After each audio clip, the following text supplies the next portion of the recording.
Hey, welcome back to my weight loss diary for week 55. As I've said before, I'm hitting the gym to try and increase my strength. I'm not sure how it's going, but I'm enjoying it. I'm becoming aware of the need to increase my protein, and it's not easy after 12 months of just cutting calories and losing weight. But why is protein so important? It fuels muscle growth and recovery, it makes you feel fuller for longer. Your body actually burns more calories to convert protein than it does with other food. I think it's called the thermic effect of food. I'm no expert on it. I got it off YouTube, same as you guys are getting me off YouTube. And talking of getting me on YouTube, you'll always get my latest videos if you like, subscribe, etc. So how have I done this week? I've maintained. It's no surprise because last week wasn't the best, but I'm happy with that.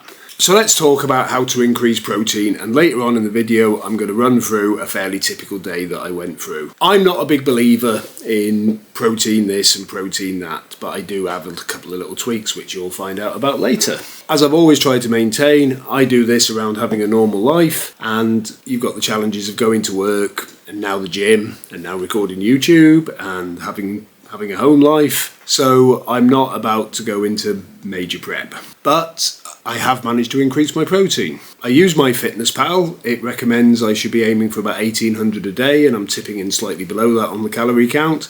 And it recommends I should be, based on my weight, eating 91 grams of protein. That's about a gram for every kilo. Now I've had a few days lately where I've ramped it up to about 140, 150. Now the problem is, I'm still trying to lose weight. I've still got a belly, I've still got a massive butt, and I'm also trying to improve my strength. And the losing the fat and the strength gaining don't necessarily go together. So I've slightly increased my calories and I'm thinking more about protein. But rather than using bars and everything else, I'm trying to do it with nutrient dense food. And I think I'm doing well, so I'm going to talk you through a typical day. And let's just say that day's a Sunday, and let's just say I've had to go into work in the morning. So I'm very big on overnight oats. Now you've seen all the pictures of people with their lovely creations. This is what mine look like. And what I do is I make a slurry up from some protein powder. That's probably the only added specialist ingredient I ever use, is a bit of protein powder. I found a really good one that gives you 17 grams for about 80 calories. I then squeeze in some high protein yogurt like Greek yogurt, 50 grams of oats, chuck some fruit on top, and here's the mess that I make. But it whops in at 338 calories and not far off 40 grams of protein. And trust me, you eat that early morning, mid-morning, you know you've had something to eat. And then luckily I was able to finish work by lunchtime, and I went to the gym and I decided, what can I have for lunch that's going to really smash that protein? So I brought some cheap smoked haddock in Aldi, and I did a couple of poached eggs, and I'm dead proud of myself because I really struggle with poached eggs, but I got these spot on. Well, in my opinion, spot on. Judge for yourself. Now that kicked in at 353 calories and a massive, and I mean massive, 61 grams of protein. That's nearly 2/3 of what MyFitnessPal reckons I should have in the day. And that actually got me to my 91 grams by lunchtime. And we're not even talking dinner yet. The haddock alone was 55 grams and 2 eggs is just over 10. Yeah, it's just unbelievable how much protein you can get from something like fish. Now you could have had meat or anything else, but the beauty is the fish wrapped in some foil, chucked in the air fryer. It was ready in about 12 minutes, and the poached eggs, much less time than that, and I actually got a creamy yolk for a change instead of either a runny or a solid. And I know a lot of people say, God, you can't even cook poached eggs in, but I've done it, and I've done it right, and I've done it nicely, I think. So yep, I think I finally nailed poached eggs, which is a bit embarrassing seeing as I work in an egg factory and I've got a head that looks not unlike an egg. So I've already hit my goal, so dinner wasn't going to be that much of a challenge. If I had any protein at all, it was going to take me over the recommended, and I know dinner usually kicks in at about 30 grams. Now you can get ready meals that have got 30 grams of protein, but I like to make them myself. Now I use Simply Cook because it's Sunday. I like to batch cook a few meals. Probably won't eat them all week. You know, I'll put them in the freezer. I might have one that I batch cooked last week.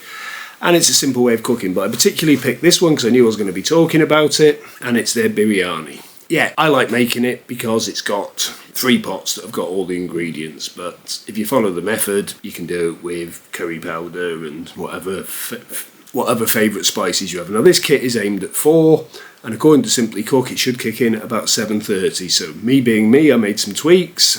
threw a load of mushrooms in because they take lots of space and they make the plate bigger, and I probably put a bit more chicken in than they recommended. So I'm going to put a picture of it up when I've taken it. And you chuck a bit of high protein yogurt on top just to make it a bit more appealing. And that came in at 657 calories and 42 grams of protein. Now, the beauty of MyFitnessPal is it's got a little thing where you can make your own recipe. So rather than trust the recipes on a menu, I enter the ingredients into it. But I treat it as if it's a whole portion. So in other words, I'm making one for 4. It's telling me I've got like 2,500 calories. But I treat it as one portion, and then I see how many portions I get out of it. I could have squeezed 5 out of this, but I wanted to make it my go-to when I'm feeling a bit peckish, so I only squeezed 4, so it came in at 657. If I'd done 5, it would have come in at mid-500s. Maybe I should have gone for 5 and had the option of having some chips with it the odd night, but I'm happy with that. So, the whole day I have come in at a total of 1,351 calories, which...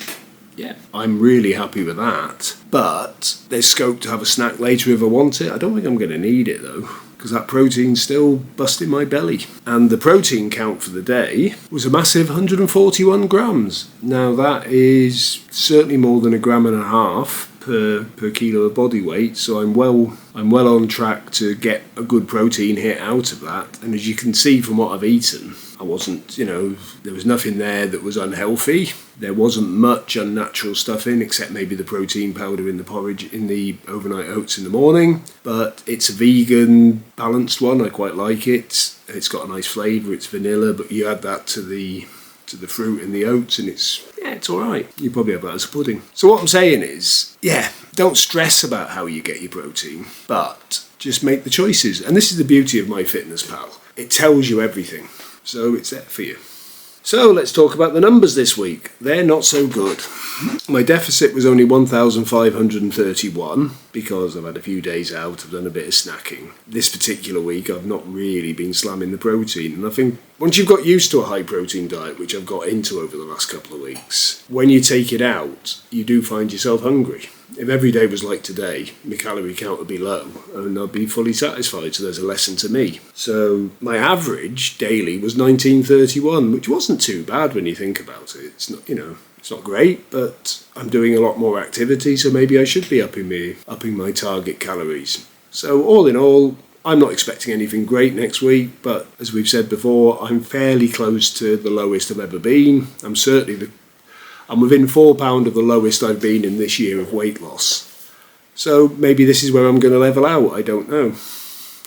So it's going to be back to the gym, hopefully 3 sessions this week. Depends on if work gets in the way. And we'll see how that goes. But yep, I'm definitely noticing the benefit of that as well. I'm lifting more. Maybe when I've lost a little bit more, I might start thinking about doing a bit of cardio. Although I've never enjoyed running, I've got this burning urge to do a half marathon or something stupid, but you never know.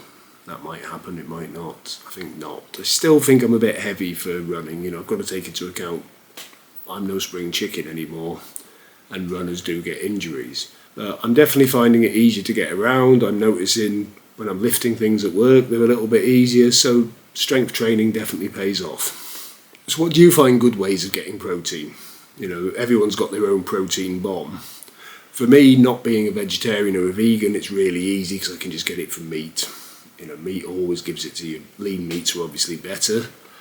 I was quite surprised to find out that chicken breast has actually got more protein than chicken thigh, which is mad because chicken thigh is tastier and it's a denser muscle. However, I prefer the flavour and the price of chicken thigh.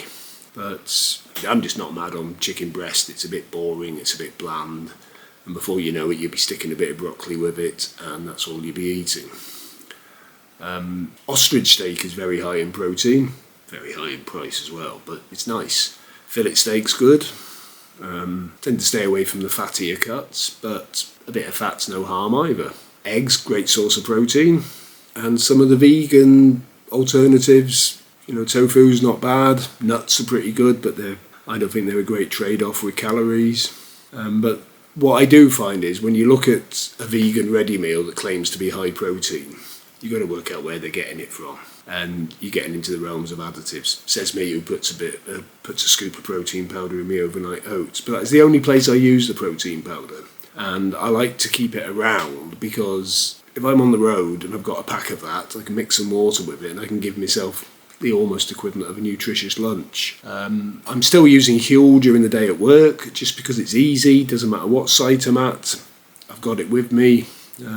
Maybe I need to get more focused on some homemade ready meals that I can take to work, but it gets you through the week. So I'm going to wrap it up here because I'm starting to ramble and get a bit boring, just like the other 54 episodes, and we'll see you next week. I'm happy with that. But do please make comments, do please get involved, and I hope to hear from some of you.